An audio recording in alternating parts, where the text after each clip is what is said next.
Hello, one and all, and welcome to the 232nd episode of the Voluntary Viewing podcast, coming to you on Sunday, September 10th, 2023. I'll get into the cutesy intros in a little bit, but first, we got to talk about the Green Bay Packers absolutely dominating still the Chicago Bears. There was a new ownership.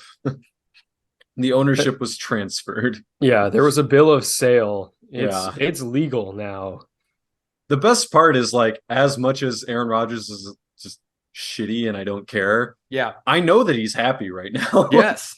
I know that he's like, fuck yeah, that's my guy. Like, I'm totally on board with Jordan Love kicking the shit out of the Bears. Like, that's somehow just like a perfect cherry on top to this unbelievably delicious ice cream sundae.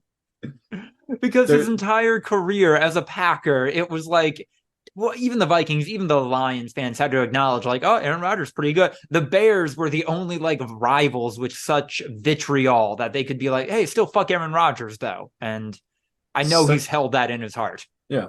Since we beat the Bears in the NFC Championship game to go to the Super Bowl, the most important matchup in the rivalry's history, one of those matchups where it's like, it's hard to, like, overcome that without doing the same thing to the other team in the rivalry. It's like Duke and North Carolina, they played each other in the Final Four to go to the national championship, and North Carolina won. And it was like, they kind of won the rivalry because it's very difficult to have that happen again. We're in the same boat, but since we did that to them, we've lost to them 3 times, and it's been 13 years. Like, our new head coach has been around. This is going to be his 5th season. He's never lost to them. Like, we're in a weird period of dominance of, like, kind of unheard of for such a storied rivalry. Like they're not our rival anymore, right? Even though they are. They are the closest thing to, like, sports' greatest rivalry. Yeah. And I'll always consider them our rival, even doesn't matter how lopsided it'll be. It's just they fucking suck so bad. And it's so funny. It never gets boring. That's the thing, is, like, the rivalry with, like, the Lions is weird because even though, like, they've been such a bad team, they have been competitive against the Packers specifically, but it's never really felt like it mattered because they've always been such a bad team. Yeah. And so it's like, we don't care. Like, there are quote unquote rivals just because they're in the same division, but the Bears are supposed to be like this 2 immortal souls locked in combat until the trumpets blow and the world comes crashing down. And it's just like, they are children. They do not know how to run a team. They don't know how to play football. And they certainly don't know how to fucking beat the Packers. It's disgusting. And it never gets old. It's so good. It should have. It should have gotten old years ago. It should be boring, but it's not. It makes me feel so good every time we beat the Bears. It's the best day of my life, honestly. This is so good. We were waxing rhapsodic about how it's like, it was always difficult to truly, like, every other team in the NFC North takes so much, like, pleasure in the Packers failing, even if it's not against their team. The Vikings hate the Packers more than they like their own team. That's just an established thing. It's real. For us, I feel like we never got to delight in other teams' failures as much because it was so expected. Like, if the Packers beat the Bears, it's like, yeah, cool. Yes, we love it, but, like, this was expected, so it's not that extreme. When you go in with genuinely no idea what the outcome of the game is going to be, and it just goes so unbelievably in your favor, it's like completely new leaf. Like, I have never felt this way after beating the Bears. The closest I ever came was, like the money game where we somehow came back to beat them in week 1. And that was because it was such a good football game. Right. Yeah. And because Aaron Rodgers, like, somehow came back from a horrifying injury that he never recovered from. Like, our season was still lost that year, even though he came back to win that game. Like, but it felt good. This one, though, is just another level of just, like, the shit talking all off season. Like, you're done. The Packers are done. It's finally over. I'm so happy. And just, like, no, definitely not. we still don't know how good our team is going to be. We could still absolutely be a sub 500 team. Like, that wouldn't shock me at all. Fucking week 1 in blowout fashion. We still put an end to their hopes and dreams literally the first day of the season. And that's the thing. That's what I keep coming back to. We might not be good, but we're still good enough to beat the Bears. And like, doesn't matter how fucking bad we are. Yeah. Like the margin between NFL teams is generally so slim that for a team to not be good and blow out another team, that's tough. Like you have to be a good team usually to blow out someone. So it's either if we're not that good, that means the Bears are still going to be the worst team in football this year. Right. We were missing our best receiver, like by a mile. Like, he is clearly our best receiver, and he was gone. And we hung 38 points on them. Like, yeah, our second best receiver had never played an NFL snap. It was a 5'10" rookie who his big thing was like, yeah, he's got good effort. and still he fucking, certified bear killer. That was Randall Cobb out there. Because I know we're usually nerds on this podcast, and our listenership, whatever it is, might not be sports fans. I cannot convey really how meaningful this is. Like, there are so few things in America that like you can inherit, like going back to your grandfather or great grandfather's generation. That's not like deeply problematic and steeped in patriarchy. The Bears-Packers rivalry is one of them. One of the ones that's like, you know what, grand scale of everything, relatively like non-offensive thing to inherit over the course of several generations. And this is what it feels like. This is the closest like Americans have to like century spanning soccer rivalries. Yeah. And like, eating it up right now. This is Angel's 4th year as a Packer fan, so she gets it for sure. But like, I showed her after the game the full lineup of our rivalries, so you could really get an idea of like how it was not always like this. Like, when I was growing up, we were told, like, well, the Bears still lead in the all-time series, so that's a thing. The Bears are better than the Packers. Yeah, exactly. Year. Like, I was in high school, and I would argue with Bears fans, and it'd be like, we have more Super Bowls. Like, we're clearly the more historic franchise. Like, people respect us more. We're better right now, and they're like, the Bears are better all time. Therefore, the Bears are the better team. And then we took that from them.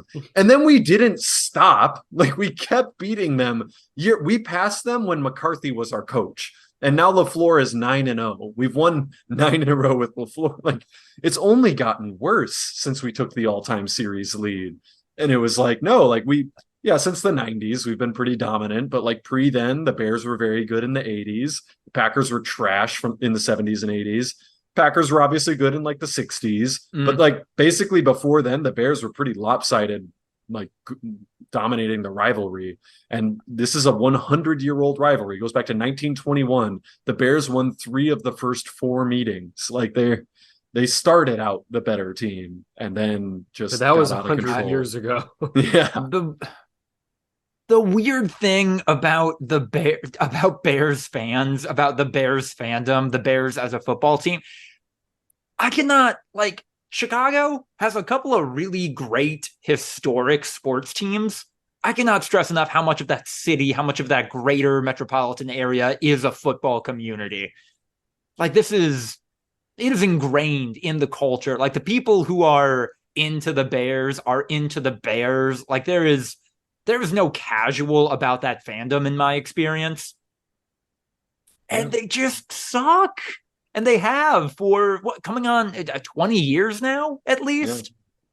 There is no major metropolitan area in the United States as united behind a sports team as Chicago is around the Bears. Mm-hmm. Yeah. And it's pathetic. Because the other big cities have other teams or other teams in the state. Or they're fair weather fans or like other shit. Yeah. The Bears are universal. They are Chicago. They've been there. They've always been there, and it's just them, and they still fucking suck. It's so great. We've written songs about it. Literally a song called The Bears Still Suck. That song was written 20 years ago. Still applies every bit as it did 20 years ago. Like, I'm reading through the post-game thread. There's an anime profile pic, just wants to kill himself, literally. Like, he wants to jump off. I think someone said, like, what I say, and it's like, you know what, maybe the Packers are actually going to be good this year, and the Bears still look pretty promising, like maybe an improvement on next year. There's a lot of stuff to go. And then, like, what I mean, I am going to jump off the Sears Tower. Like, just straight up. Was my parents raised me in this fandom and forced me into 3+ decades of this abusive relationship. It's child abuse to raise my kids in this fandom. I will be the one to break the cycle. Yeah, someone said NFL fandom suicide can be done, friend. It's like, you can stop this. This is bad for you. Being a Bears fan is medically bad for you. You need to stop. It's unbelievable. When the Bears called us a wide receiver screen with 1 minute left, down by 18 points to their number one receiver for the rest of the year, and it got mercilessly blown up like it had all game long. It was just like, I don't understand. All their starters were out there. It was blown up by our backups. Like, it's ingrained in the blood. It has nothing to do with skill. If you put on green and gold, you will murder people wearing Chicago Bears uniforms. Robert Tonyan and Mercedes Lewis just went over to the Bears, like, suited up. And yeah, guess what happened? Nothing went well for them. Like, Mercedes Lewis today broke the NFL tight end record of number of seasons playing. Like, that should have been a historical day for him. But instead, the whole franchise there's not going to be a single smile within a 40-mile radius for the next 48 hours. Like, people will die. You need to understand this. People are genuinely going to die over this. That's not even an exaggeration. Oh man, what was the Bears GM quote that was so incredibly damning? I want players showing up believing that they can win, not hoping. The GM, who was shown like pretty late in the game, and you just 1,000-yard stare mode. What did I do? Like, I might not have a job soon. Like, this is it. They traded the number 1 overall pick for DJ Moore. And by the end of the game, he looked like he was straight up like ready to request a trade. Like, he looked. He's like, I don't want to be here. Chicago. And there's a small part of me hoping, like, oh man, what if the Bears are actually decent and it turns out the Packers are legit this year? That I don't want that. No. I don't want that to be the reason the Packers are legit. You don't have to, like, a bad team might only get beat by a good team by like a touchdown. Like, it doesn't, margin of victory doesn't necessarily indicate this skill gap between the two teams. Yeah. Like, the Packers could be a very good team and the Bears could still be absolute shit. And, like, honestly, at this point, it's very unlikely that the Packers are a very good team. But, like, but it's the a Bears guarantee are shit, that the I'm Bears down. are shit. Yeah. I am all good in the hood. It'll be just a lovely, lovely season. I'm bearing down with the Packers this year. It's so good. It's so good. It's amazing. I have Bears fans in both chats in my fantasy football groups, just Coping. downright huffing copium. Some of them aren't. Some of them seem like they're ready to give up. Like, in my high school league, I sent the screenshot to our college league of 2 Bears fans, one of which who's literally just like, don't know why I'm a fan at this point. It doesn't make any sense. What am I doing here? Obviously the whole like passing up on Patrick Mahomes to get Mitchell Trubisky is going to weigh on them forever, but deciding to build around Justin Fields and skip out on drafting someone like Bryce Young, who really struggled today, but like, he didn't look great today. But like, definitely a better quarterback prospect than Justin Fields is right now. Justin Fields has been so bad the last 2 years. There is historically, I was doing some digging into the stats recently. There's historically no precedent at all that he will ever be able to turn into a good NFL quarterback. He would be the worst quarterback ever to become a decent, not a great quarterback. Yeah. I mean, like a starting level quarterback, and no one has ever done it after being how bad he has so far. This is a very weird hypothetical to ask, but do you guys think the best thing to ever happen to Patrick Mahomes is that he didn't get drafted by the Bears? Yeah. Oh, for sure. Absolutely. Okay. Like, Mahomes would have been solid with the Bears, but like he would not have been. He wouldn't have turned into what he did. Yeah. Which is like, he is football right now. Kind of. Yeah. Sitting for a year, like learning behind a very solid quarterback like Alex Smith and playing for arguably the best coach in the NFL, Andy Reid. Like, yeah, it's completely irrelevant. Like the Bears would have been like the Mike McCarthy Packers times 10 with Mahomes as their quarterback, where like they're getting carried to mediocrity by a quarterback whose potential is being absolutely squandered at every turn. Like think Matt Stafford on the Lions. I was just about to say like so much talent, and then just a team that does not know how to like succeed at all ever. Like that would have been Pat Mahomes. And that's another dimension of it. Like, does Patrick Mahomes become as good as he, and like anywhere close to as good as he is now, if like there is just no reward for him for putting in all that effort? There's no way. Matt Stafford is a remarkably talented quarterback, and he made a lot of throws that are very Mahomes-esque. Like we knew it as Packer fans. Like we watched, because we had to see it twice do crazy shit all the time. But like, he didn't have the supporting cast. He had a fuck ton of injuries because they could never protect him properly. He was never coached properly. Like Matt Stafford very well could have been the prototype for Patrick Mahomes if he would have gone to the right situation. But no, he got drafted first overall to a poverty franchise. And that's what would have happened if Patrick Mahomes would have been drafted by the Bears. I mean, there's some times where you see these quarterbacks that get drafted high that like really fucking struggle, like Zach Wilson with the Jets and Sam Darnold with the Jets and all the other guys that have gone to the Jets. Yeah, and Mark Sanchez on the Jets and Tim Tebow on the Jets.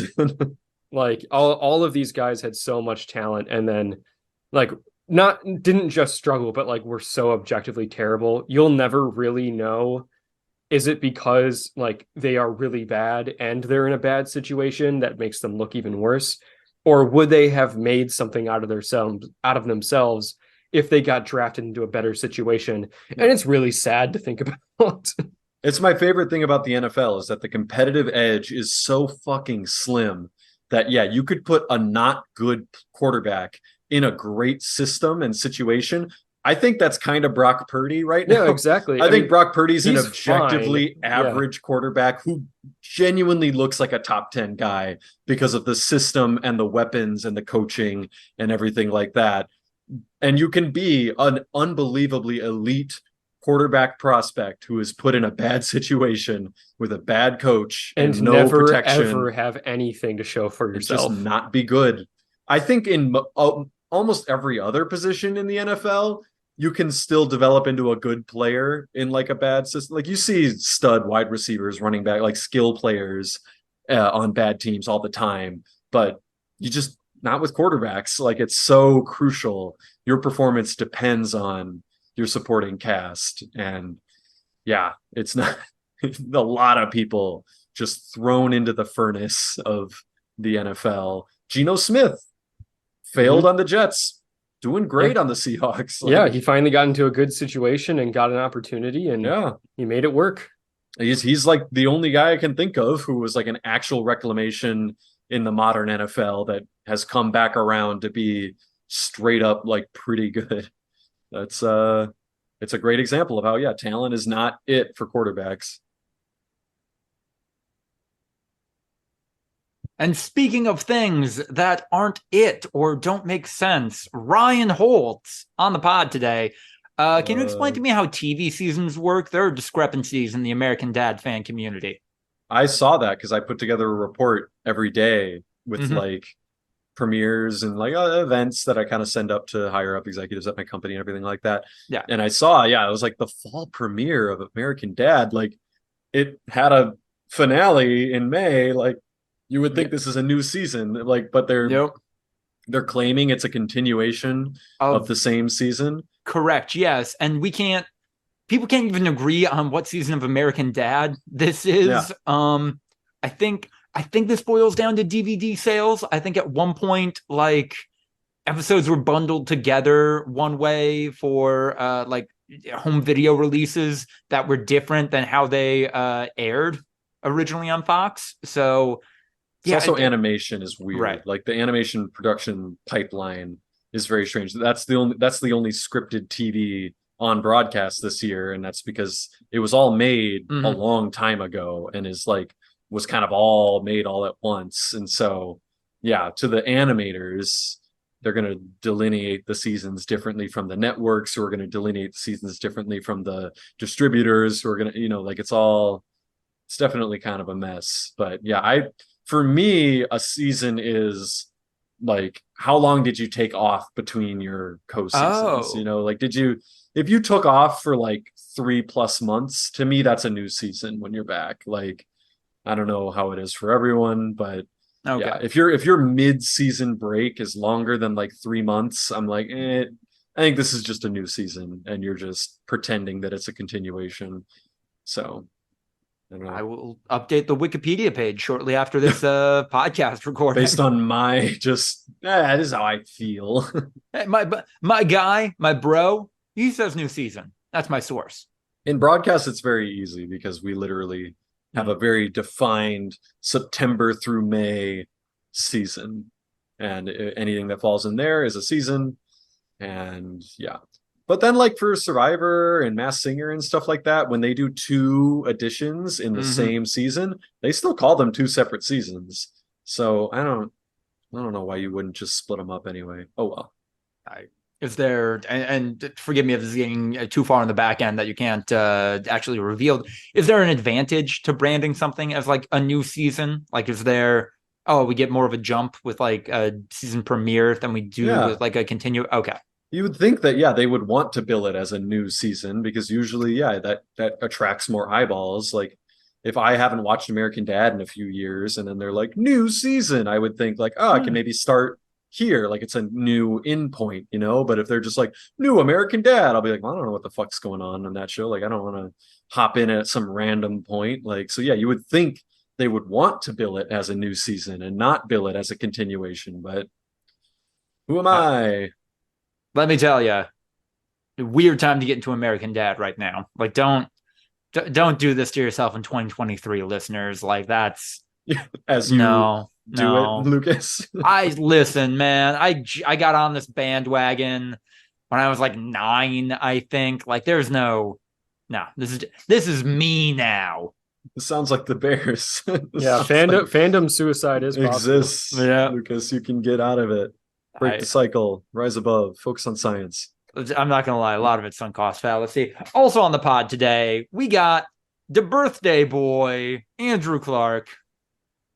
Hey, there it is. Like I said, maybe best day of my life. Packers destroying the Bears, maybe once and for all. It is. It's good. It's a good time. This was about the least confident I can remember being going into a Bears matchup. Yeah, for sure. But that's just because it was an unknown. Like I still thought that we would win. I think my prediction before the game was like Packers 21, Bears 17. And I'm like, oh man, we don't know what's going to happen. Could be a close one. No, I was wrong in the best way. Do you think you are going to maintain this energy all throughout your 28th year on this planet? I don't see why not. Yeah. I mean, I think I'm a pretty even keel guy, not prone to fits of rage and psychosis. just a very level-headed guy. I'm not new year, new Andrew. You're just gonna fully commit to the bit of being happy.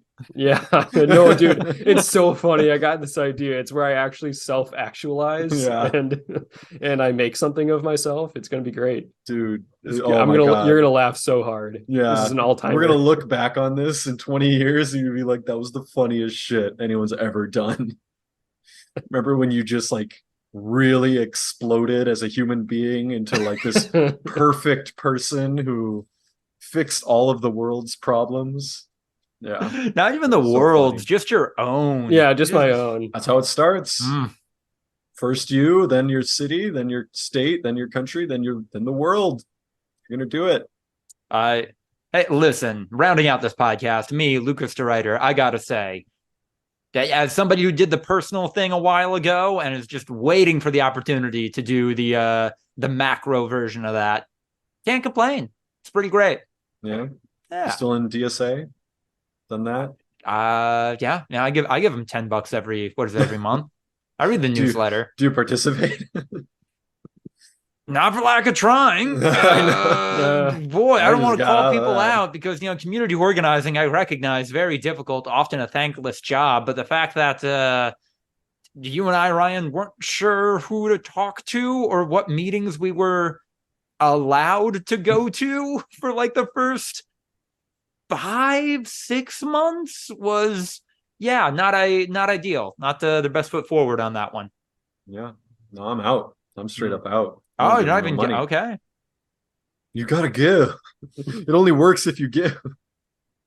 No, I'm on their newsletter and shit. No. I'm still getting it. I was just like, I thought this was gonna go away, but no, they don't even have the infrastructure to remove people from their newsletters and their meetings stuff. They're like, vote upcoming, must show up, and I'm just like, I can't. I don't. Guys, come on. That was why I was out. I was just like, the organization's so shitty. It was the reason that I hated University of Wisconsin-Madison was lack of organization, which I think exists at all everywhere. That type of institute. It's just institutional, but it fucking gets me to my core. Like I can't stand it, and I just couldn't participate anymore. What if we ran the Socialist Party like a corporation? Oh God! Got the synergy down pat. Like, without getting too old man yells at cloud, I do think like a genuine issue with organizing among progressive movements today is that, there's less of a focus on direct action and like more. It's on opposition. Like the liberal politics have always been about being the opposition party. It's why the Democrats don't know how to actually govern or lead or get anything done. They just know how to oppose the evil in a sort of general sense, but they don't know how to actually fix anything. I feel like Republicans are trying to set themselves up as opposition nowadays.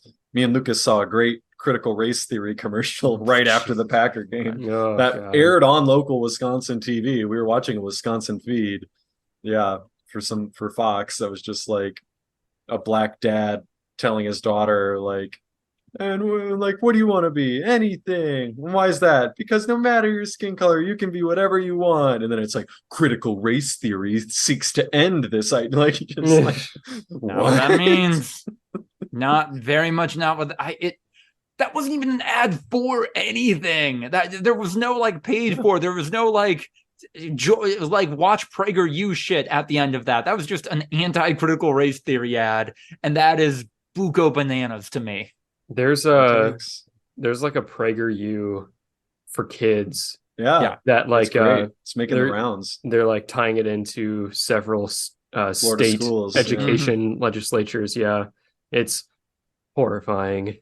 The one with Ulysses S. Grant and Robert E. Lee, where it's like, Ulysses S. Grant really respected Robert E. Lee, and they shook hands as gentlemen and blah, blah, blah. And then you read about what Ulysses S. Grant really thought about the South and Robert E. Lee. And he's like, nah, Ulysses S. Grant pretty anti. It was pretty personal for him.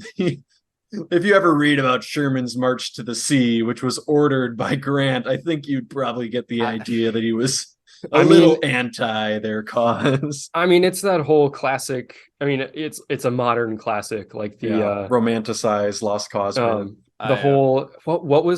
How did they phrase it? There was a recent one in, I want to say Florida, where they were like, a new thing that they introduced into schools this year were like, it after being freed from slavery, they actually we're better off because of all the skills they learned. And it's like, oh God. It's a PragerU screen cap that was a cartoon version of Frederick Douglass saying, I opposed slavery, but which is, if you know anything about Frederick Douglass, like there's no but in the middle of that sentence. He was the most opposed to slavery. It's a little scary that people can even like make cartoons with real life historical figures, right? With like I remember, you guys remember on PBS there was a show called Liberty Kids, which is about like the Revolutionary War. Kind of sketchy, honestly, that like even though that's like a public show, and I'm sure they did their best to be as historically accurate as possible, like to put real historical figures and like give them a character with like things that they didn't necessarily say, and like not just direct quotes, like I don't know, man, that's pretty editorialized. Like I feel like we got to be real careful with that. This is unlocking a dormant memory. The episode of Liberty's Kids where a guy gets tarred and feathered, that fucked me up as a kid. That's terrifying. I remember that episode for sure. I remember like a bunch of sad slaves who were fighting for the British, like being forced back into slavery. I remember that scene like at the very end of the war, and they're like watching as all these like slaves wearing red coats are like marched back into like, all right, back to your plantations. Like being like, we were the good guys, but like, were we the good guys? Like fucking hell. Yeah, it's good stuff. Speaking of Florida, we can jump around a little bit since this is always a fun talking point. I watched the 2-part Behind the Bastard series on Ron DeSantis. Ryan, I believe you are caught up. Andrew, I don't know if you follow that podcast, but I know you are just chock full of that DeSantis lore that you'll be able to get in on this. Weird that he went to the Little League World Series. Yeah. Ron DeSantis, genuinely pretty good baseball player. Apparently. Did you know this, Andrew? That he went to the Little League World Series? Yes. I knew it was something like that. I don't think I knew that it was the Little League World Series, but I knew that he was some sort of like child star athlete. Yeah. I think he got carried a little bit. I don't know how much he was like a centerpiece of the team, but yeah, he had 2 people on his team that went into the MLB. So he was kind of, who were they? Were pretty stacked. Anyone I would know? I don't know. I'll look it up. Well, Lucas continues. But most importantly from that Little League World Series run, by losing to the Taiwan team, that cemented Ron DeSantis's hate against Maoism and against Maoism and communist China. Oh wait, is that a thing that he says? Yep. He claimed that in a biography that he released before he ran for Congress. Jesus. Okay, Ron. Where's Taiwan? Where is it? No, fucking Galaxy. It's just the Behind the Bastard series really like, and I think this is just apparent to most people, like observing Ron DeSantis from a distance, that like he's not a person with like beliefs and ideas. He is just he is like republicanism, like conservatism, like as an avatar to that in America right now. He doesn't actually believe anything. He will just say and do whatever he needs to amass power amongst the furthest right and like hold increasingly high political office.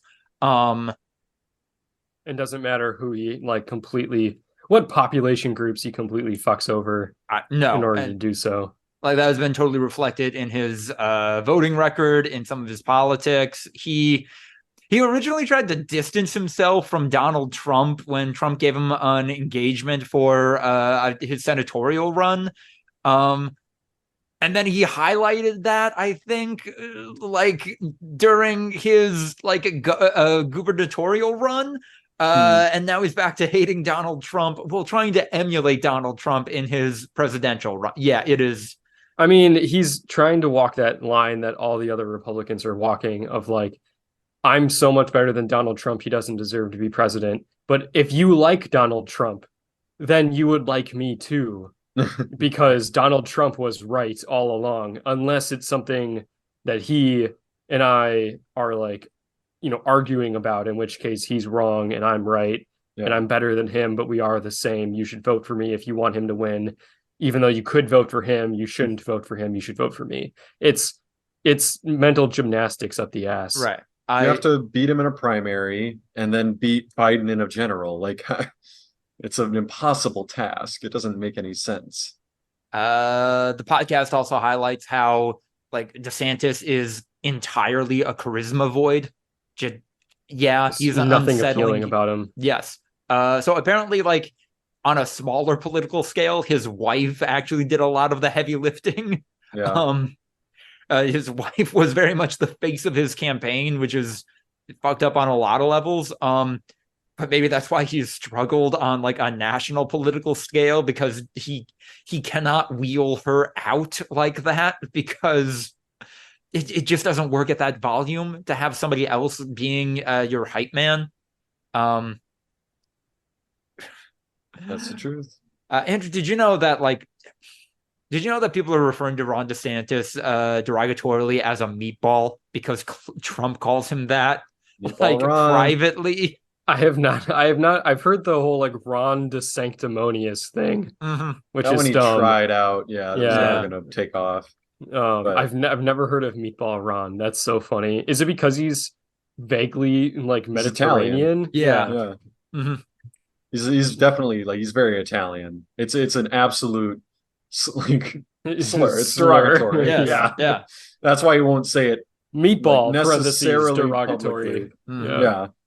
But I mean, he does call like Liz Warren Sacagawea and stuff. So he's towed that line before.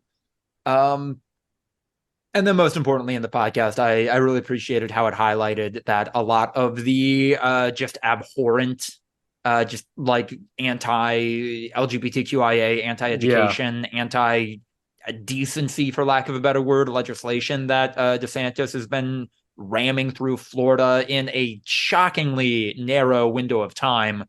That's happening like because Republicans had a slim majority of the state, I believe. Then they gerrymandered it to hell so that they could hold on to that and expand that. Like Wisconsin. Yeah.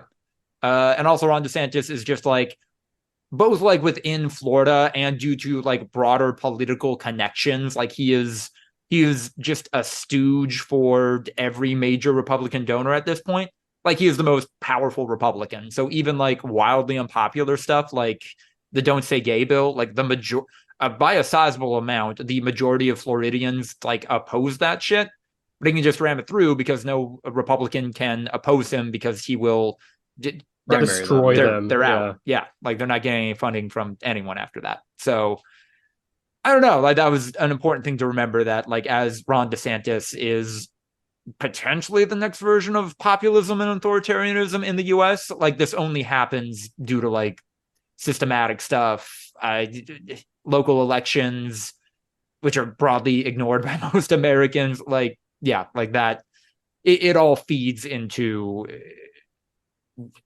He is the result of a system of problems and poor decisions, and not like an anomaly, not the cause of like all that is going on. And I appreciated that.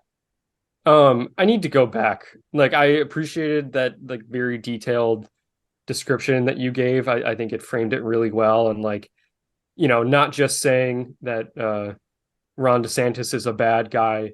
You're saying he's a bad guy because of these reasons, and he's had a lifetime of doing this shit, and he's a fucking monster that needs to be stopped. Yeah, and it like just so indicative of like the American Republican political ideal. I need to go back to that Little League World Series thing that you said, because I need some clarification. When he lost to Taiwan, and that fueled his hatred of Maoism and China, is it because he respected the Taiwanese for beating them and he saw that they were the enemy of Maoist China?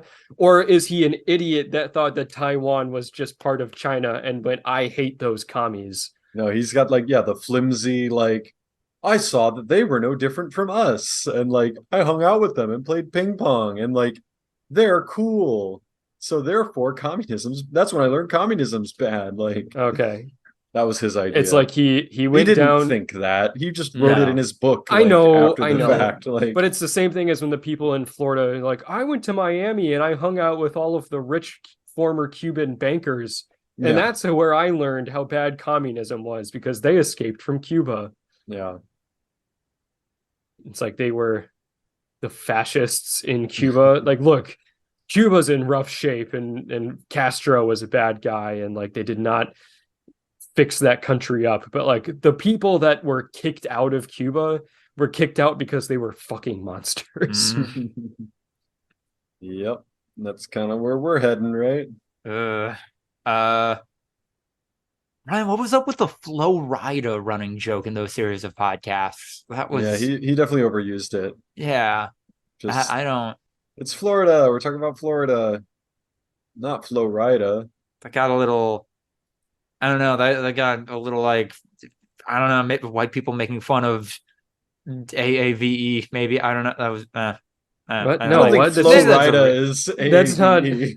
That's not cultural appropriation. That's just this whole thing is he's from Florida and he calls himself Flo Rida. Okay. It's nothing to do with AAVE. Black people in Florida do not say Flo Rida. Yeah, they say Florida. It's just weird. Just weird that they kept going back to that. Well, he is remarkably inebriated in these modern episodes, which I think is still really fun and like makes it different. But I've recently gone back to some of the older episodes where he's very straight-laced and journalistic. Like, I think he might have still been working for Cracked at that point. Right. And it's weird. Like, it is good still, but like completely different shows. Like Robert Evans just like off his gourd on some drug or alcohol or another is a very entertaining show, but very different from combat journalist Robert Evans dissecting things you didn't know about the worst people in history. Like, very different shows, both very entertaining. I will say that you put his journalistic hat on, and also to your point, Andrew, about Ron DeSantis just personally being morally reprehensible. He did use very careful wording to talk about DeSantis's stint in Guantanamo Bay. Yeah, I'm sorry. Running Guantanamo Bay, making sure that the torture that was occurring wasn't technically illegal. Yeah, I didn't know that he had anything to do with Gitmo.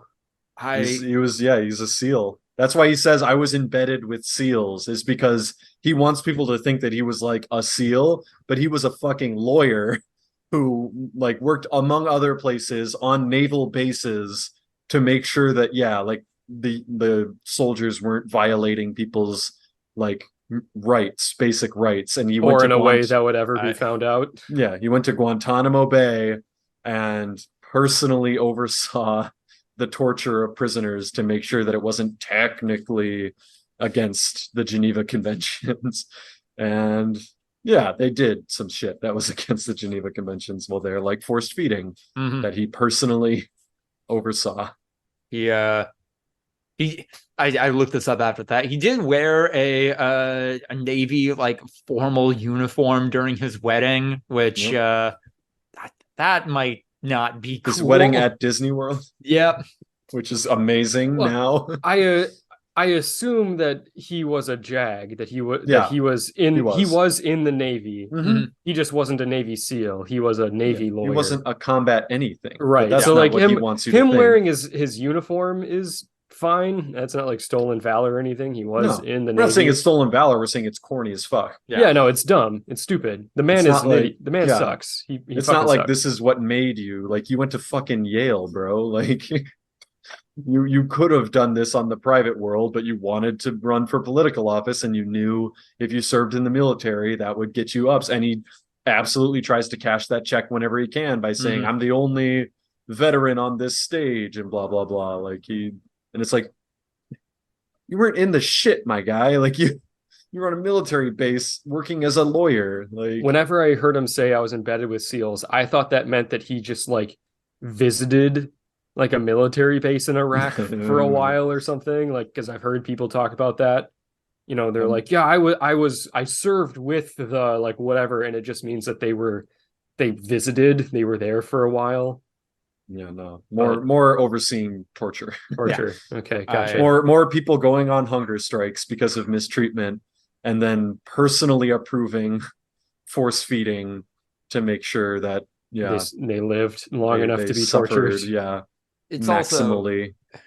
Also, listening to the entirety of the podcast series, it is so strange that like seemingly since like the age of 13, when like he could conceive of this future for himself, Ron DeSantis has done everything he possibly could to follow like a traditional path to political power for a Republican. But yeah, go to an Ivy League school, get in with one of the like oldest, like most conservative fraternities there, like work a blue collar job on the side while he's in college. So he has that background. I go into the military for a little while, do a year as a teacher. So he has that as a fallback of like, and it's just, playing ball, like students. Like doing every like career, living his life like a career politician, even though Republicans supposedly hate that. And then like relatively recently with the rise of, and there was a little bit of this during the Tea Party stuff, but during the rise of Trumpism, like, oh, the kinds of conservatives that do well broadly just changed on a dime. And like he has been stuck trying to pivot ever since and is now trying to be two incongruent things, which is a Trump-style outsider to politics as a whole, but also like one of the most intelligent Republican political minds of the modern era, which is, yeah, he can't have both of that. And that's... Trump Did you say he was weird. Sleeping with his students? Drinking with them at least.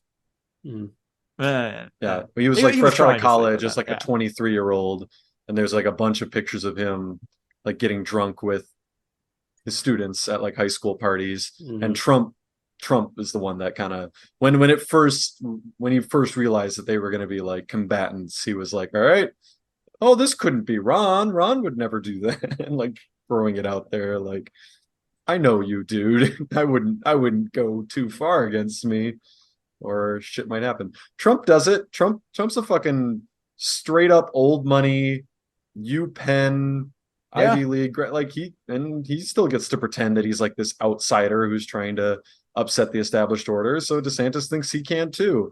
He doesn't have the charisma of Donald. He's not a reality TV host like Trump is. Like I don't know, but he's a more effective politician for sure.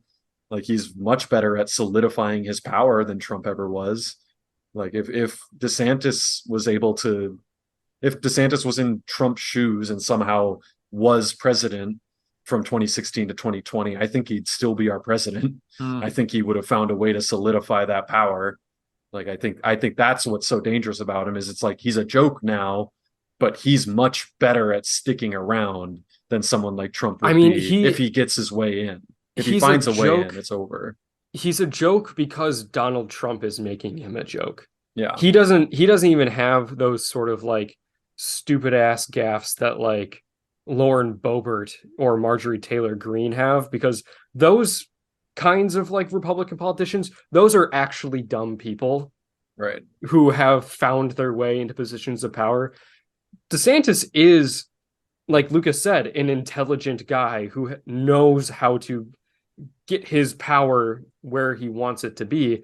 And if Donald Trump wasn't the person that was out here fucking with him, he would be the clear front runner. Like there would be no one to stop him.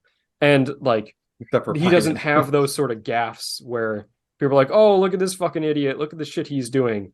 He's just doing bad shit in a very successful way. I think the joke part comes from like, yeah, he'd be the obvious Republican front runner, but like his policies are so unbelievably unpopular, even within his own home state.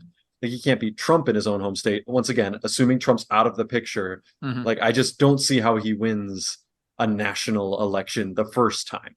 I know exactly how you would do it once he's in there.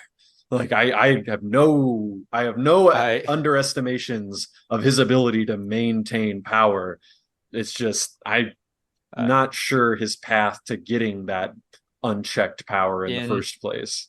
In Minecraft, if DeSantis won the presidency, he would absolutely invade the Middle East to win the presidency again. He'd do anything. Yeah. He wouldn't give a shit. He'd revoke the term limit. Like he'd find a way to be president for as long as he wanted to be and solidify his power more and more every day. Like he is an actual authoritarian. Like Trump plays at one. Trump like admires authoritarians, but doesn't Trump actually thought that would be cool. Yeah, he doesn't have the savvy to actually enact something like that.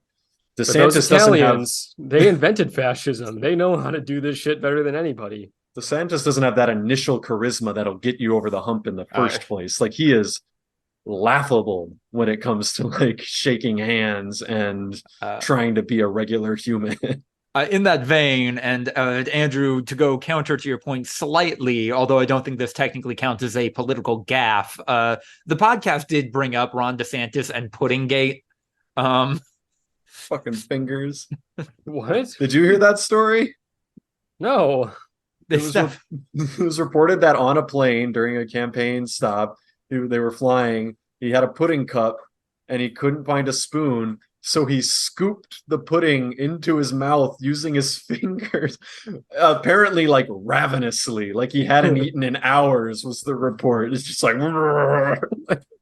And like, of course, this is like his plane, and so like favorable journalists are covering him. So the writing was something to the effect of like, oh, needing to revitalize his energy for the remainder of the day. He bravely, and it's like, no, this is fucking. You know, it's not fake because it was his side reporting it. Oh my God.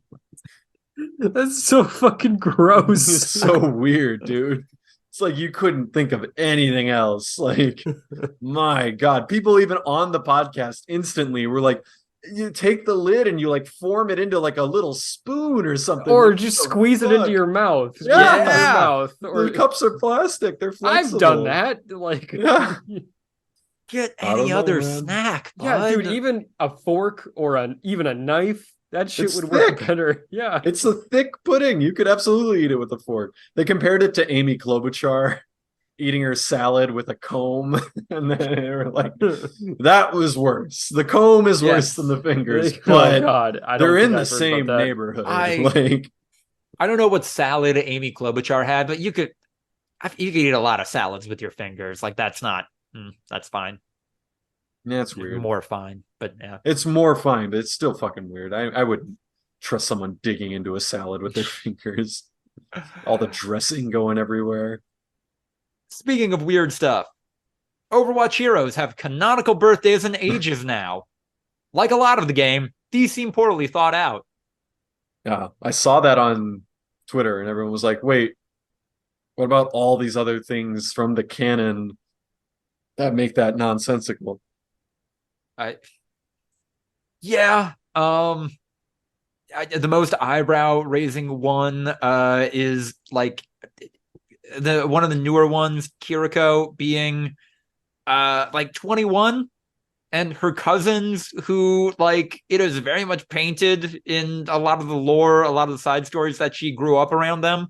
I think they are straight up like they're in their late 30s and early 40s, Genji and Hanzo. So that's weird. I think they were concerned about the Zoomers and their discourse about inappropriate age gaps, and made Mercy and Farah a lot closer in age than what they were originally depicted. This is weird and dumb. Yeah. They don't even do the fun thing. They don't even do the fun thing of accounting for like, Tracer is actually like 60 because of time mumbo jumbo. And yeah. Yeah, I think they have Farah in this picture where she looks like a 6-year-old girl. Yeah, that and is a Mercy child. looks like a full-blown adult. And they're like, nope, they're only 5 years apart. Sure. Yeah. Oh, hey, Moira's 50. Further adding some validity to that trans reading. Okay. Yeah. Huh. Sojourn and Valentine said with the lineup now, Valentine would have had to, or no. Yeah, Valentine would have had to be 14 when giving birth to her niece. Mm-hmm. It's like, is that what you're trying to say? Like, it's okay. It's so weird. Like, and this is just so like the lore, the story, whatever of Overwatch has been all over the place for a while now, which is disappointing considering the promise of the original game. But like, they didn't have to release this information. They didn't have to give characters canon ages that isn't inviting this level of scrutiny. I know that we're getting rid of the solo campaign that we promised you guys that would actually like expand upon these characters. But what if we just told you how old they were? And we just made up the numbers. And we're wrong. Why is Bastion 32? He's a robot. He's a robot. He could be any age. He could be 1. I guess they say Orissa's 1. So that's she's new. She was just built. I guess robots. They both could be any age. The only 27-year-old I think is Junkrat. So I guess I'm Junkrat. Yeah. Lucio's 28. So you guys got Lucio. Yeah, Tracer also 28. Yeah, Lucio and Tracer. I'm already Tracer. And Ramatra. Again, robot. Well, she's 28 though. That's a 28-year-old robot. Hey. Wasn't that brought up in the show My Life as a Teenage Robot? How she wasn't a teenager at all. She was just designed to be a teenager. Yeah. She was like 6 or something.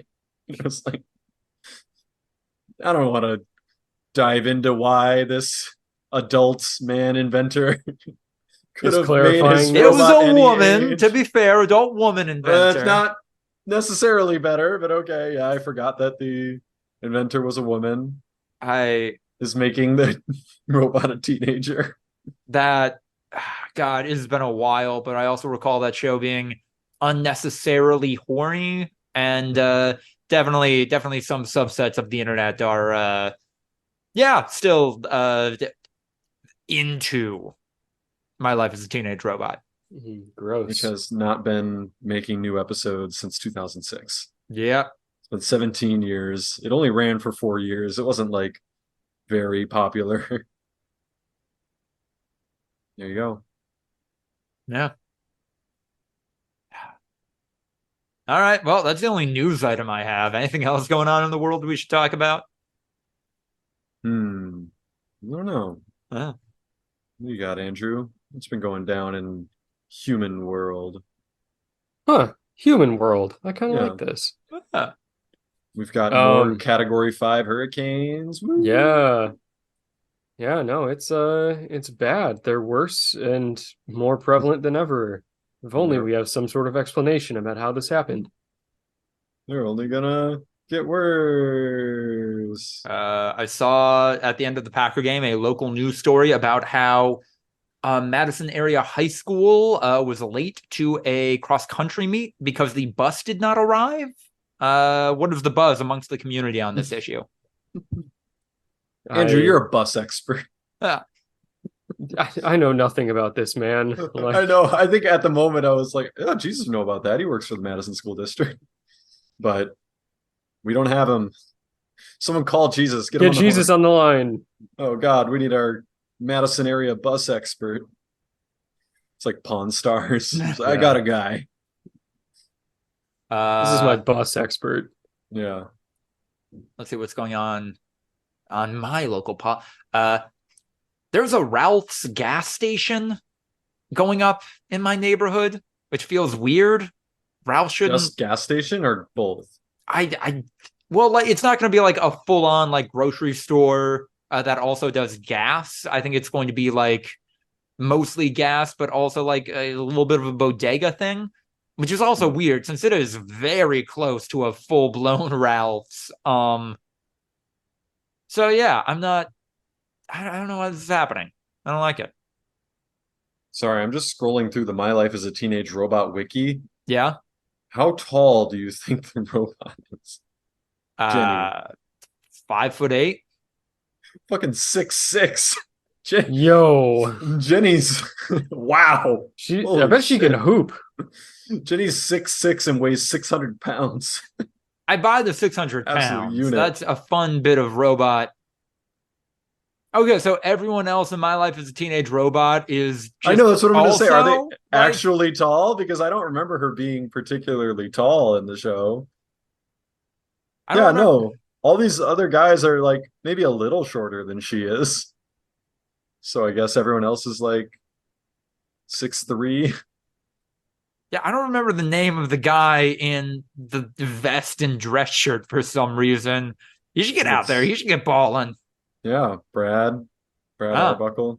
He's probably a nerd, but like I'm imagining, I don't remember anything about the show. I'm imagining he was a nerd, but yeah, he could have meanwhile just been absolutely hooping, living it up. Why aren't these cartoon characters playing basketball? Oh my god. The world wants to know. Yeah.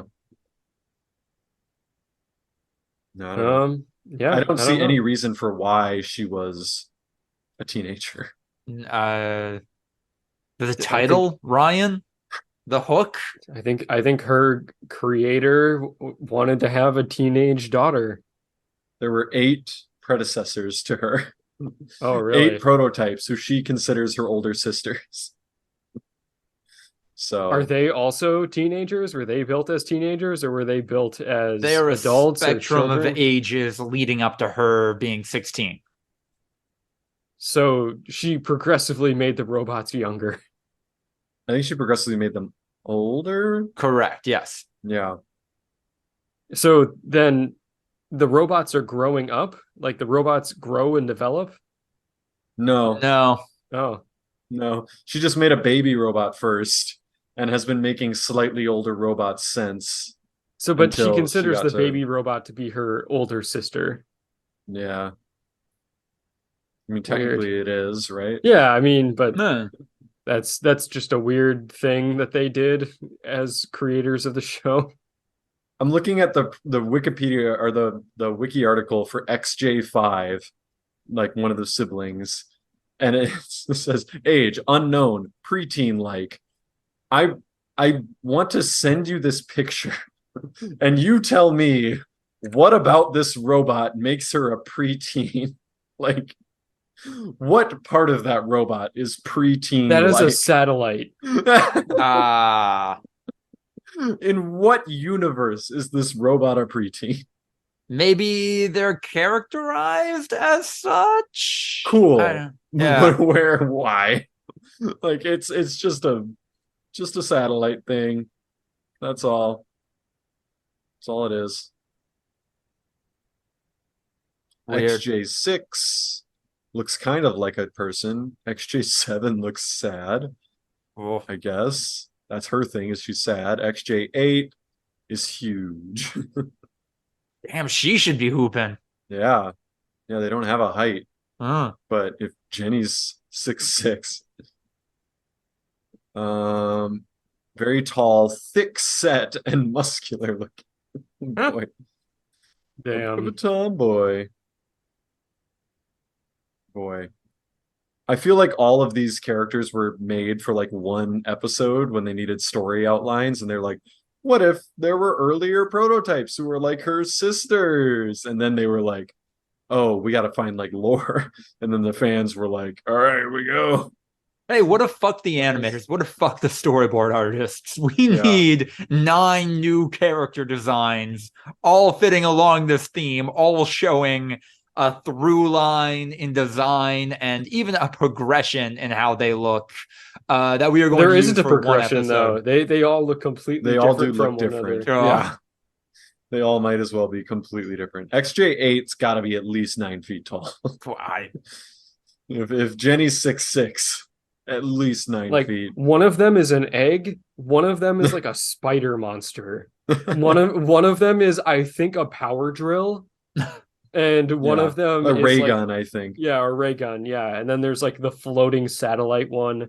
And then there's just like the fucking monstrosity, like kaiju killer.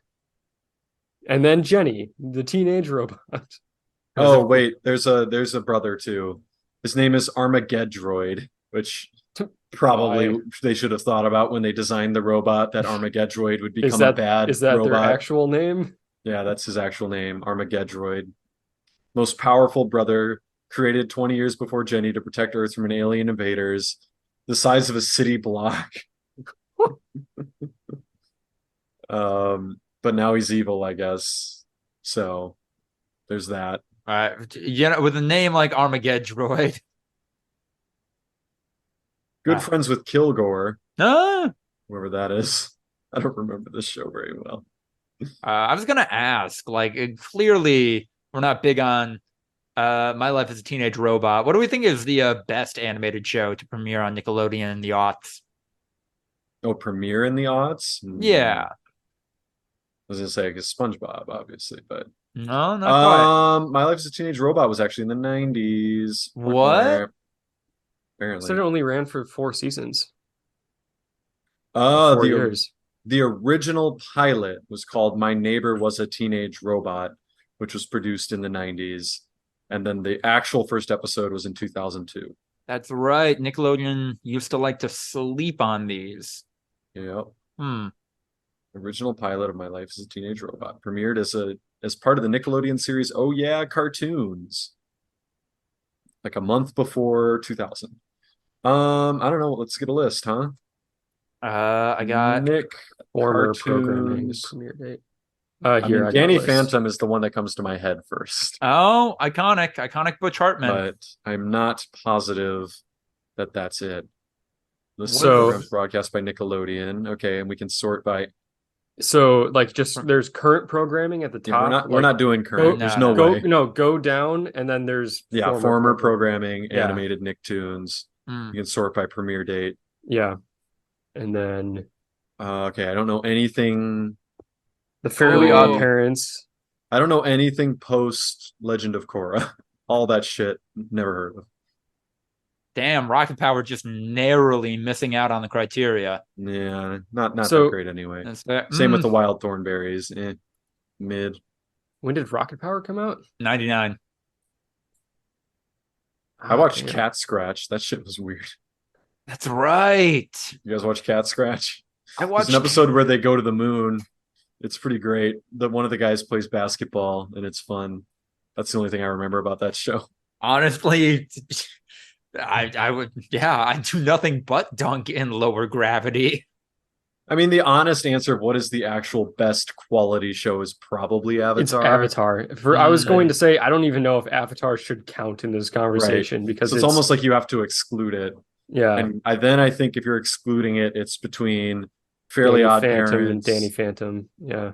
Danny Phantom, and maybe you could throw Jimmy Neutron in there. I was gonna say, Jimmy Neutron, couple of standouts coming back, quality memes out of that show. Do they have to still hold up? Like, because you said you watched Jimmy Neutron and it sucks. Yeah, I don't think you still have to hold. They have to hold up. Okay. I don't think so because I don't know that they would. I don't know that it's also like what children's show holds up now that we're 28? Yeah, I mean, I remember liked Avatar on rewatches. No, I rewatched it like a couple of years ago. It is still good. It really is. I remember Danny Phantom was so cool to me, and that Fairly Odd Parents was just like so funny. Fairly Odd Parents was very funny.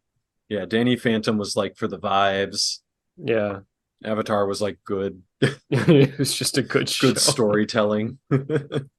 Good art, like artistry and choreography, and honestly, acting. I think Jimmy Neutron was kind of a meme even in its time. I feel like Jimmy Neutron was more like offbeat. Like, yeah, Fairly Odd Parents was like stereotypical comedy show. That's why it was like funny, is because it was like set up punchline. And then like, yeah, Danny Phantom was like cool vibes, and it was like, oh, he's like a ghost teenager. This is awesome. Wish fulfillment or whatever. And Avatar was like a genuinely good story that you were like enraptured by. I feel like Jimmy Neutron, even in its time, was like esoteric and weird, and that was what kind of made it like appealing to kids, is that it was fucking offbeat. Like it was Rick and Morty before Rick and Morty. God, the fast food restaurant episode. That one might hold up. The themes of that one might still be close to home. Watched. Yeah. So maybe not.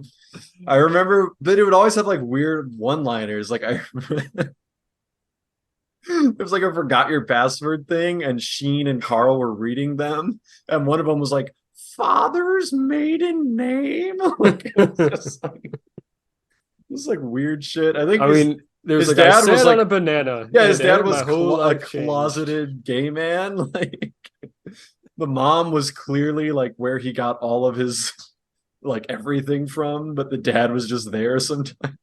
I don't know. The episode where I think the premise is that people are shrunk down or something, and for whatever reason, Hugh is skipped over, so he thinks he's the last man on Earth. Yeah. And he's just having a time. Yeah. He's like, he finds all the pie. He's like, I will live. And there was another one where like they accidentally started like the apocalypse and like a new ice age formed, and within like days Hugh Neutron had a cult of like hunters who were killing caribou. Yeah.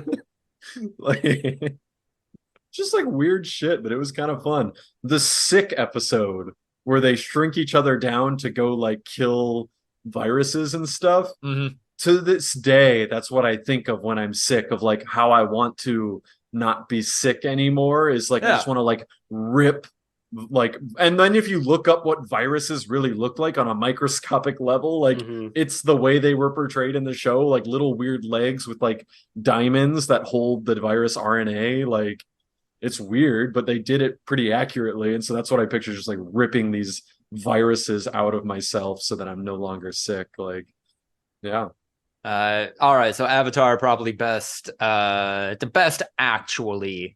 Jimmy Neutron best in our hearts. No. Wow. I think Fairly Odd Parents best in my heart. Okay. Of the thousands, it'd be Fairly Odd Parents. If you're just talking Nicktoons, it's SpongeBob. I mean, like, if we're talking Fairly Odd Parents, then we're getting into a territory of like, in its heyday, sure. That ran until 2017, and I don't think it was great towards the end. I didn't watch that shit. Yeah, fair. SpongeBob ran until now, and I didn't watch that shit. And it's, not in its heyday. It's not what it once was. I don't think this even has to be a debate, but Drake and Josh, best live action show to premiere on Nickelodeon, the aughts, right? I feel like it's gotta be. Let me see what else they got. I mean, probably. Ned's Declassified. I remember Ned's Declassified. Not better than. No, absolutely Drake not. And Josh. iCarly, I think if we were a little younger, iCarly would have been I liked more. iCarly, but like I watched towards the end of being able to exactly. enjoy it. I watched like the first season of iCarly because I was like, oh, it's the sister from Drake and Josh. She got her own show. And I watched like the first season. And like right after that, it was like, oh, these other shows exist on like Comedy Central and stuff that are a little more not for kids. They classify Mr. Meaty as a live action show. That was with puppets, right? It's a horrifying, stop motion puppet show. Like, not that. My mom hated that show. Yeah, I was not allowed to watch it. That show was, but I also Ed and Eddie, like same fucking shit. I know people who are like swear by Ed and Eddie, and I'm like, I hate it. It's nightmare fuel. Are you kidding me? Yes, we all hated Ed and Eddie equally. Definitely didn't have the catchiest cartoon theme song of all time. Who fucking cares? Like, just watch the intro, then turn the TV off. What was better for you guys, Ned's Declassified or Zoe 101? Ned's Declassified. Yeah, I feel like that was more for guys, right? Yeah. They tailored it more to guys. It got weirder. I think Zoe 101 was probably a higher quality show. It's more mainstream. Yeah. No, Drake and Josh was the S tier. Oh, yeah. The gold standard of mid-aughts Nickelodeon live action shows. Where's the Demon Core, Drake?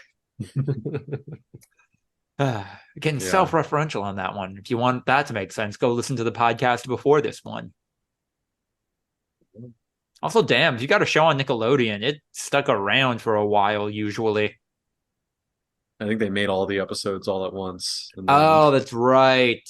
They put them out gotta. slowly, and yeah, you have 3 years, Mm-hmm. and then the contracts would expire, and they would spin it off with the same characters, that they wouldn't have to pay you any residuals. But it's a different show, so we can reset your contracts, and we're not obligated to start paying you more. Ugh. I'll maintain, though, I think I personally like Sweet Life of Zack and Cody more than Drake and Josh for live action sitcoms.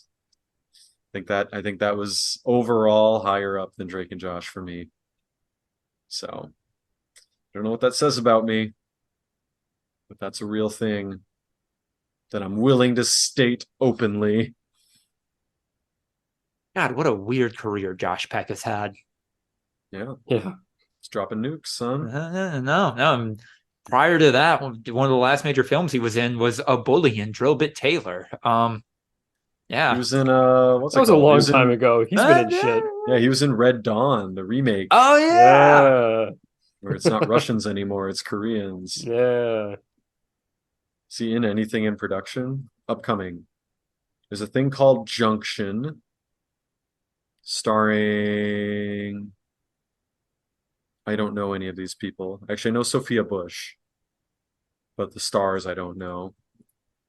He's in a thing called Summer Camp. Independent comedy.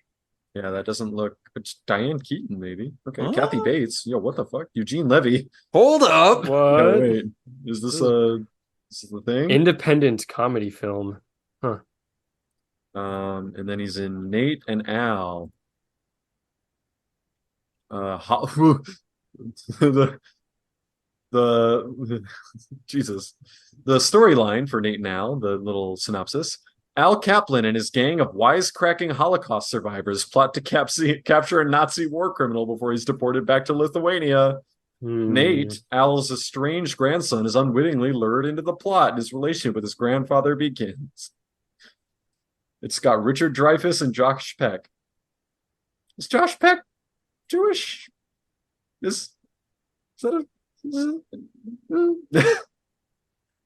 I don't know that role's for him. Maybe he's Jewish. He was in a TV show where the whole thing is that he kind of looks like he could be John Stamos's kid.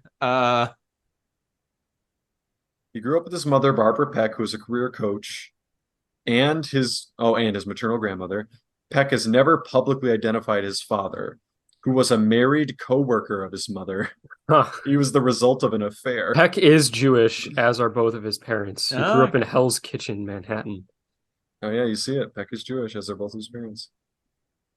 He had a bar mitzvah ceremony. That's in his early life. He had a bar mitzvah. I mean, yeah, it means that he was like a legit Jewish kid, like he grew up Jewish. Wasn't just like inheriting it. So forgive me, like if the timing on this doesn't super work out. I'm just discovering this information in real time. It says that Josh Peck has been sober since 2008 and struggled with addiction prior to that. He might have been loaded the entire time he was on the Drake and Josh set. He turned 18 in 2004. Like it's not a big window to be heavily addicted to drugs. Assuming that there was anyone in his life, when he was a minor, that would be like, hey, don't do heavy drugs. I mean, listen, an Amanda Show alum. We all know what's going on with her. Like there is a lot going on. Also, I guess he has recurring roles on How I Met Your Father and iCarly. So he's getting work. He's out there. Oh, is How I Met Your Father still going? Apparently. I thought it was just... Yeah, I thought that got canceled. I thought there was just one season. Oh, no, okay. No, Josh Peck, how will he recover? He lost some work. It was a multicam sitcom. It's every actor's favorite role. Anything on a multicam sitcom where you can just show up at 10 a.m., leave by 3, and work 3 days a week. It's pretty fucking good gig if you can get it. Yeah. Poor Josh Peck. But not really. No. Speaking of good shows, good gigs, what we do in the shadows? Later season. Better than the previous. pretty good. I liked it a lot. Yeah. I think it'll make my list this year. It didn't last year. It like was one of the honorable mentions. That's definitely one of the top 10 best shows I've watched so far this year. Yeah. I don't think I could rank it right now, but no, it's up there. I think it'll make it. A lot of good jokes. The general theme throughout the season of boy, is changing actually one of the most difficult things to do as a person in your life. And maybe you realize through that process that you don't actually want to. You don't actually like the direction you're heading. And then, what the fuck do we do now? Pretty good. Maybe. I think that it was more like a comment on Guillermo's like strength of character and like putting his relationship into perspective. I don't know how I forgot his name. Not Laszlo, fucking Nandor, yeah. Putting his relationship with Nandor into perspective of like, you always think like Nandor is so cruel. Like he's being an asshole to Guillermo and he's not turning him into a vampire, even though he said he would. And then we finally get the nugget of like, no, Nandor knew that he wanted to be a vampire. He just didn't think he actually wanted to be a vampire deep down and knew that he didn't really have it in him to do what was necessary to be a vampire. And, you know, I think that was interesting. You're not a hedonist. You're not really cool with murdering people. Yeah. That's kind of the whole package. Like, that's it. Like, it's funny. It's a comedy. So you're like, you know, it's fun when the vampires are just like horrific. Like they're not, you know, they're just murdering people just cause. And then, yeah, when like a grounded character like Guillermo is introduced to that lifestyle, it's like, holy shit, I can't do this. Like, I really thought that the emotional moment that he had when he realized that he wasn't really cut out for it was what all of us would probably do when faced with that situation of just like, hot damn, this requires more than I think I was really ready for. So I thought that was actually kind of a cool character moment between Nandor and Guillermo, that it was like Nandor always knew that Guillermo didn't have it in him, and that was why he refused to do it. Not because he was an asshole and not because he didn't care for Guillermo, but because he knew that it was not going to be something he actually wanted at the end of the day. And there would be no easy workaround like with the reset. Can't just kill Nandor, so he'd be then stuck kind of miserable as a vampire for all of eternity. So, yeah. Wait, if I kill Derek, won't I die? No, you'll just get a month older really fast. It's interesting because then, yeah, it keeps the stakes of like, it was a good way for the writers to write themselves out of it. Like, it keeps the stakes of like, the vampires can't let the Baron die because they'll all die. But like, if someone gets turned recently, you can then unturn them in theory. There were a lot of really good like little character moments this season too. The Baron interrupting the roast. We're vampires. We're supposed to be evil and maniacal, and now we're telling jokes. We're inviting a human to vampire.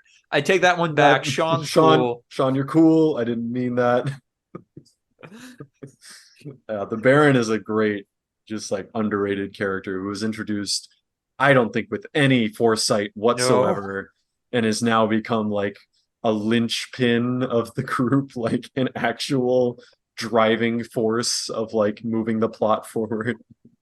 He was just, again, like the writers were coming up with story outlines and they're like, what if this big boss vampire comes by and they all have to scramble to make it work? And now we're like 4 seasons deep and they're like, no, the Baron is living happily in the suburbs of New York City with his life partner. They have a dog and now essentially children that they care for. Ryan, you'd said so off mic, but the episode where it's just Kristen Shaw's character responding to Reddit comments was a lot of fun. They tried to make Matt Berry, Laszlo, and Guillermo's dynamic work. I don't know if I ever like fully bought it, but like it was fun. Like there were 2 fun characters to have in a room together. The episode where Colin Robinson gets a black eye, his mojo is thrown off, and then he has the most interesting night in New York City ever. Also pretty great. Yeah, what do you think of the celebrity cameos in general? Do you think they were kind of forced, or did they work for you? A little forced, but otherwise fine. Like the show has had that before, where it felt like that was integral. Like, have they played themselves though as much before? I feel like this season they really like when a celebrity came on, they were the celebrity, and that was the bit. Is that they're famous, like John Slattery and Patton Oswalt and stuff. I feel like previously they would have them be a weird vampire for like one episode or something, and that was kind of the bit. Is they got John Hamm to be a stupid vampire, like, and now it's just like John Slattery's here and he's playing John Slattery, and Patton Oswalt's here and he's being like, I was the rat in Ratatouille, like, I'm more of a live action guy. And then like the joke where Nandor finds out he is a figure in an immigration museum. Yeah, that is good. Correct. That's definitely one of my favorite bits of the season. Yeah. Staten Island. Andrew, what have you been checking out? I've been checking out Baldur's Gate. Oh my god, how is it? Friends of the podcast, Ryan, Jason, and Ian.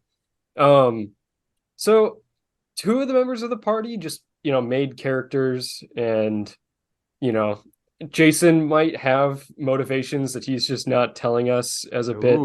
Ian's definitely kind of going in of just like doing kind of what he would actually do. My guy's name is Glenn. He's a wizard. He's a good guy. He's just a good guy. Like, that's his thing. My character, Seamus, is just your stereotypical guy in Ireland. He's got flaming red hair. He's wood elf, just like regular Irish people. Just like Irish. Tatted up with a bunch of piercings. And he's really into God. He's a cleric healer. And simps for Shadow Heart.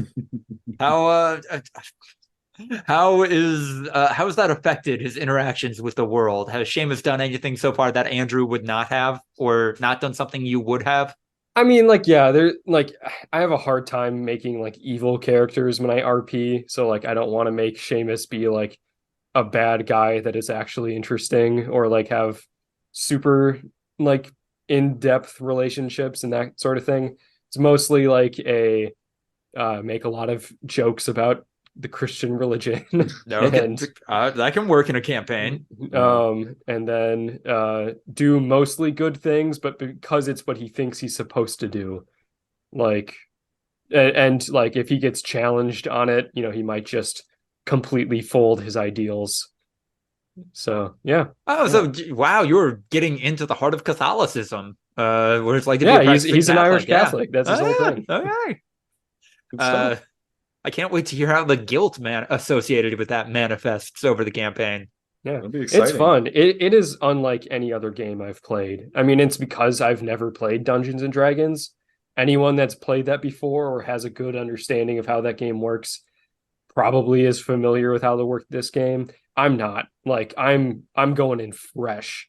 I don't really know what rolling advantage means. No, you just get two dice and you pick the best one. Oh, okay. Well, there you go. Didn't know that. Yeah. And then trying to be like the group's healer. Ryan, you want to talk about your experience as Ivan Drago? Or I'm sorry. No, I'm a barbarian who is Evil Driqua, which is the I'm also a tiefling, so it's like it's tiefling for Ivan Drago, the Rocky IV antagonist. That sounds like a very fun Google search. Yeah, he's very he's lawful neutral, because I always thought of Ivan Drago as more of like a force, like than a human. He didn't have will. He didn't kill Apollo Creed because he had ill will towards him. He killed Apollo Creed because he was told, beat Apollo Creed, and because that's what the Soviet Union would do. Yeah, exactly. And so I didn't picture him as evil. He was more of a force of the Soviet Union in that movie, which is fun. And so he's kind of lawful neutral, and I enjoy RPing as him. I picked Barbarian because I knew it was the one that was going to mess up combat the least if I made mistakes. Like, you're just a sponge. You just try to get into the middle of the combat, go into a rage, absorb as many hits as you possibly can, dealing out damage when you get a chance, and if you can't, that's okay. It's more about like making sure the other people don't get hit. And so I was like, that sounds perfect for me. And then I was like, who's a character that I can do that kind of like be a kind of a fun barbarian type to RP as? And my first initial take was The Rock, and I had to walk back on that because Baldur's Gate, for all of like the people gave about the character creator and how you can choose your genitals and shit like that, yeah, you get 6 faces per race to choose from. Like you don't get a lot of shockingly little customization for how your character actually looks. So no one really looked like The Rock, and I was like, all right, let's see if I can find a more generic looking person that I can RP as.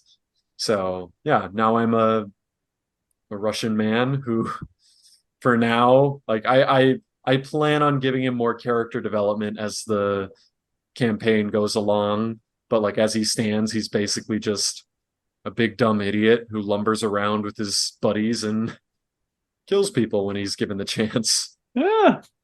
And doesn't really have a moral stand to fight for. Doesn't really feel like anything is necessarily good or evil. He's motivated by his buddies and the fact that he needs to survive.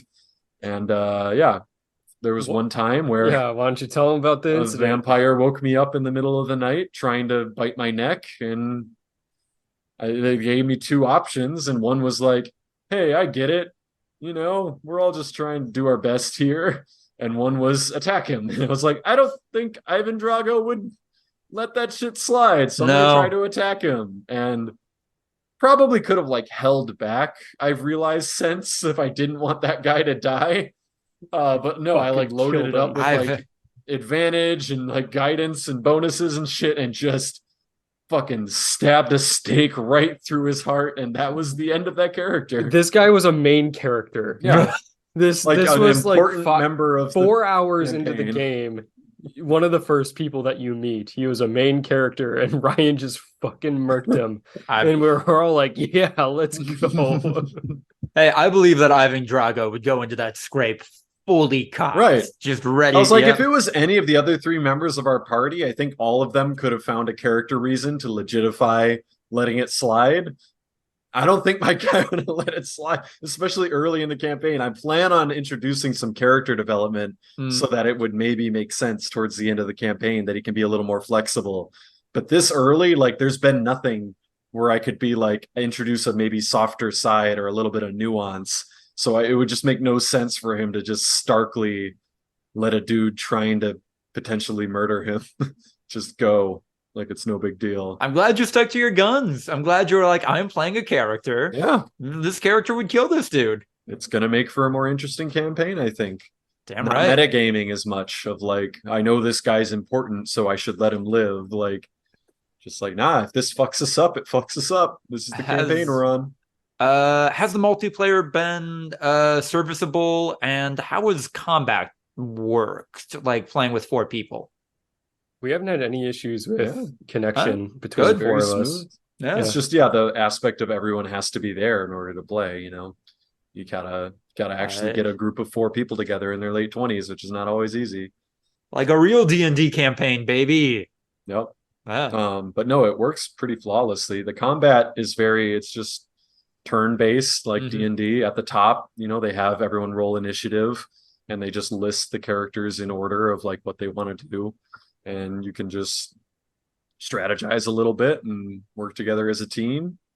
You get limited amount of movement. You get an action, a bonus action, same as Fantasy High. You know, I feel like came in with a little bit of previous experience that I think Jason has done or listened to some Critical Role stuff, so he's got a little bit of Dungeons and Dragons stuff too. But compared to like Andrew and Ian, I think a little bit of like heads up on some of the like actual mechanics of Dungeons and Dragons, which makes it a little easier.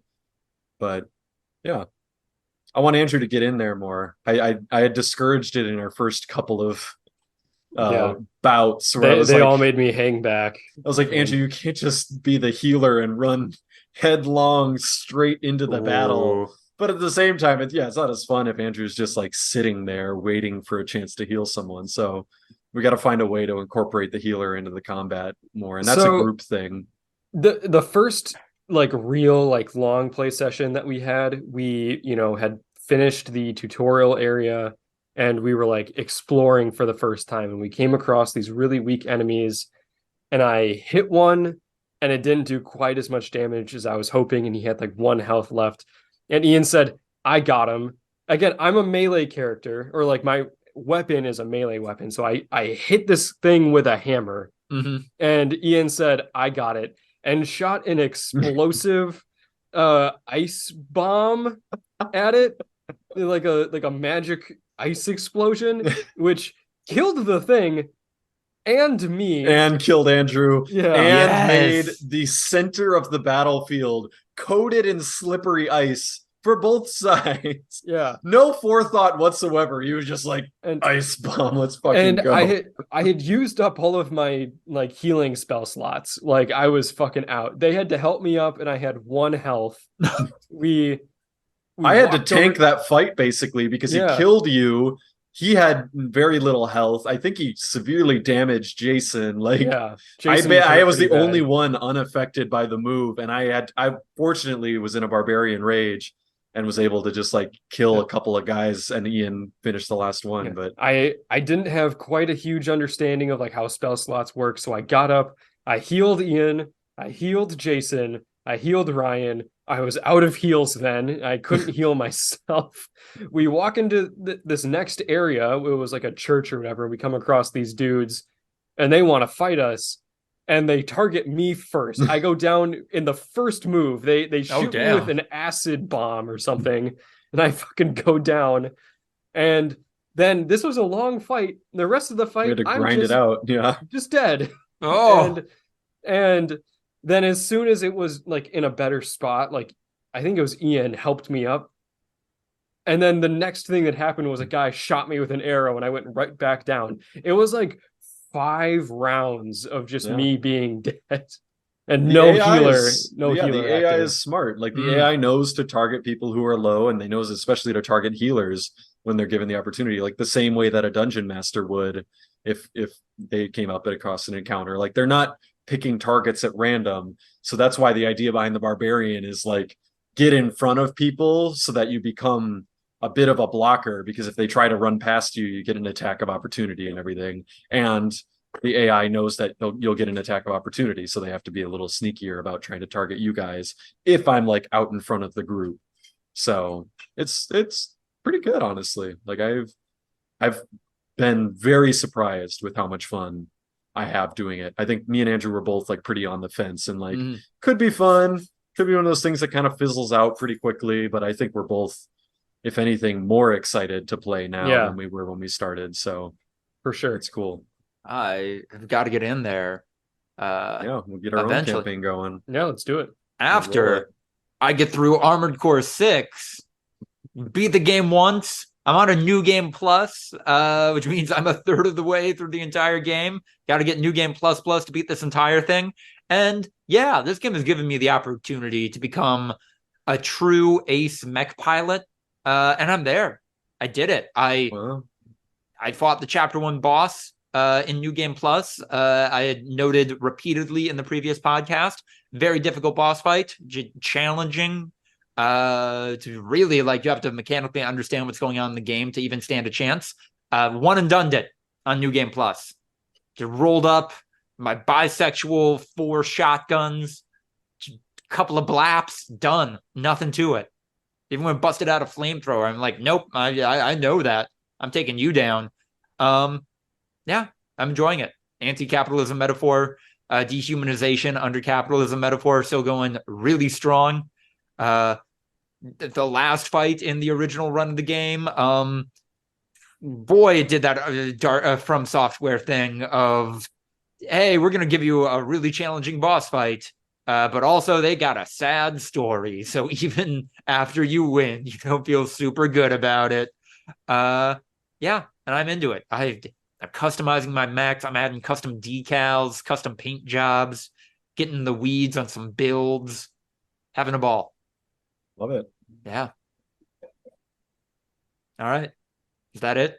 You got anything else in the tank? I mean, I just want to throw out that I checked on my fantasy game really quick. Not because I wasn't interested in Armored Core, but no. And I went into the game pretty comfortably projected to win. I think I had like a 93% win probability. If you notice, Shane has a weird anomaly on his fantasy starters. It's currently halftime of the Sunday Night Football game, and the Dallas Cowboys defense has 32 points with 2 pick sixes, 4 sacks, and a blocked kick. They're winning 26-0 at half. I have CeeDee Lamb, the Cowboys' #1 receiver, and the Cowboys are winning 26-0 at half. You'd think I'd be doing pretty good right now, but nope, I'm basically eliminated unless the Cowboys shit the bed in the second half. Like, damn. I don't know what the fuck just happened, but yeah, I was like, I don't need to watch this Sunday night game. I'll probably watch the Monday night game tomorrow because Jets Bills. Oh yeah. Wow, it's pretty bad. Maybe the Daniel Jones and Justin Fields hype was really weird this offseason. Yeah, where it was like, why are people hyping up these guys? And it might be everyone's in for a potentially rude awakening. Yeah, I mean, hey, I'm getting butt fucked in my fantasy football matchup. It's one of the worst. It's one of the worst performances I've ever had. Maybe the worst. I'd have to go back and check. Jason's first ever venture into fantasy football, and I'm getting absolutely schmucked. Yeah. But you know what? I don't care because Packers beat the Bears. It's true. I'm in a similar boat, Andrew. I also don't care about fantasy this week, but I'm delighted to see that Addison and Algieri. That's always good. Hey, maybe they're startable. I might be able to start them, actually. That could be fine. When Lucas says the name of someone that he's only seen written, it's fucking awesome. Lucas knows ball. Hey. It's a different kind of nerd when you're like into fantasy football, but don't really watch that much football. No. Like, that's a very, very narrow type of nerd. That's for sure. And this has, for sure, been a fantastic podcast that will almost certainly be titled The Bears Still Suck. If you enjoyed what you heard, like, comment, subscribe, etc. Check us out, Instagram, YouTube, and TikTok for highlight clips. ActBlue link in the description to help some great progressive causes. Support us on Patreon, like the likes of the, and join the likes of the terrific Tiffany Cole and Sucky Badger. Follow us on Twitter at V2_podcast for updates. Follow me on Twitter at Lucas DeRuyter. But don't actually. Instead, follow me on Blue Sky, where I'm still Lucas DeRuyter. I might be the only Packers Stan account on Blue Sky currently. So get in on that. Packers Stan account? Yeah. Take advantage of that. There could be more. I follow a couple of sports people on there. They're not Packer heads like I am. But yeah, as far as I'm aware, I'm the only one. I'm the best one. Yeah. There you go. All right. Once again, thank you all for joining us, and have a great week.